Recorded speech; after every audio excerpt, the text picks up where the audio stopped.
2037 వరకు 1 trillion economy 2047 నాటికి 3 trillion ఎకానమీకి చేరుకోవాలన్నదే తమ లక్ష్యమన్నారు మంత్రి Sridhar Babu. 2047 vision document release వేడుకకు దేశంలో అత్యున్నతమైనటువంటి విజయాలు సాధించిన వ్యక్తులను ఆహ్వానిస్తామన్నారు. తమ పోటీ పక్క రాష్ట్రాలతో కాదని అభివృద్ధి చెందిన దేశాలతోనే తమ పోటీ అన్నారు ముఖ్యమంత్రి రేవంత్ రెడ్డి.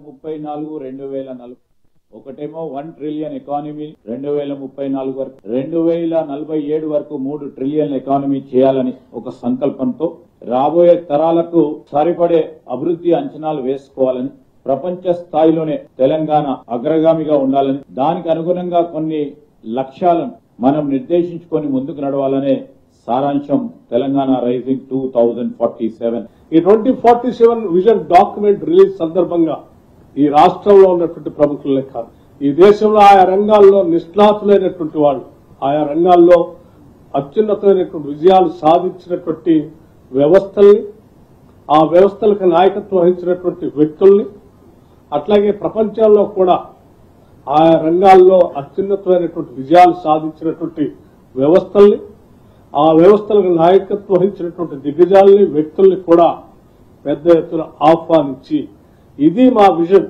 2047 కి తెలంగాణ మా విజన్. ఇది మా role model China, Japan, Germany, South Korea and Singapore. ఆ దేశాలు వేగంగా ఎలా అభివృద్ధి చెందినాయి, ప్రపంచ దేశాలలో బలమైన ఆర్థిక వ్యవస్థగా China, Japan, Germany, South Korea and Singapore ఏ విధంగా రాణించినాయో వాళ్ళనే ఆదర్శంగా తీసుకుంటున్నాం, వాళ్ళతోనే పోటీ పడదలుచుకున్నాం. మా పోటీ పక్క రాష్ట్రం ఆంధ్రప్రదేశ్, కర్ణాటకనో, తమిళనాడు, ఇంకో రాష్ట్రమో కాదు. మా పోటీ అభివృద్ధి